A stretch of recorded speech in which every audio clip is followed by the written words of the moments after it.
بسم الله الرحمن الرحيم. الحمد لله رب العالمين، والصلاة والسلام على خير خلق الله محمد وعلى آله وأصحابه الكرام وتابعيهم بإحسان إلى يوم الدين.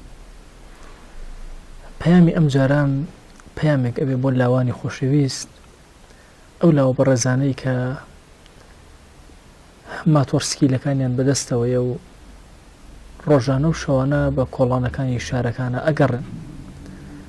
داوا لە ئێوەی لاو بەڕێز ئەەکەم کە زۆر بە هوشیاری مڕاعاتی ماڵەکان و مناڵەکان و نەخۆشەکان بکەن. بەڕێزەکان، ئەزانم لە سەردەمی لاوێتیە یەکێک لە شتەکان کە لاو وا ئەزانێ ئازایەتی و هێز و توانای تایە ئەو گرمەگرمەی ماتۆڕەکەیەتی. پێی وایە بەو گرمەگرمەیە ئەم زۆر لە پێشی خەڵکی ترە. ئەکرێ ئینسان زوو بەسەر خۆیان بشکێتەوە و لە واقعی خۆی تێبگا زیاتر لە حاڵی خۆی بڕوە. بەڕێزەکانم، ئەگەر ئێوە بە هەر کۆڵانێکا بڕۆن کەسێک لە خەو ڕاپەڕێ، مناڵێک بترسێ لە لەبەردەم ڕەب العالەمینە زۆر گوناهبارە. پێغەمبەری خوا صلی الله عليه وسلم نەهی کردووە لەوەی کە ئاژەڵێک بترسێنین. ئەی چۆن ئەگەر مرۆڤێک بترسێنین، ئەگەر مرۆڤێک ئازار بدەین. باشترین صفەت لە ئاخری زەمانە بریتێ لەوەی کە خۆشی بخەیتە دڵی موسڵمانانەوە. ئەگەر ناخۆشی و ترس و بیم بخەیتە دڵی موسڵمانانەوە چه ئەرکی ئەکەوێتە سەر شانت و چەندێک گوناهبار و تاوانبارە بی. بۆیە لەم منبەرەوە داوا لە بەڕێزتان ئەکەم، ئێوەی بەڕێز ماتۆڕەکانتان بکەنە سەبەبی خەیر، سەبەبی هیدایەت. هەوڵ بدەن بە ماتۆڕەکانتان باشترین کردەوەی جوان جێبەجێکەن.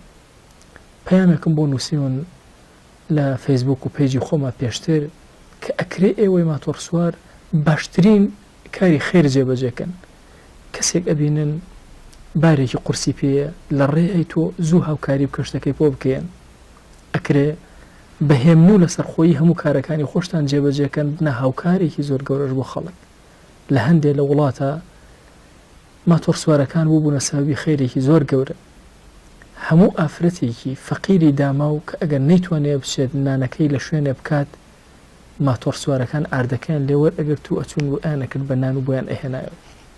ئەکرێ لە تەواوی کوردستانە ماتۆڕ سوارەکانمان نمونەی ئەخلاقێکی زۆر بەرز بن، نمونەی ڕەوشتێکی زۆر بەرز بن. ئێمە واجبە لەسەرمان وەکو موسڵمان مافی ڕێگە بدەین، مافی خەڵک بپارێزین.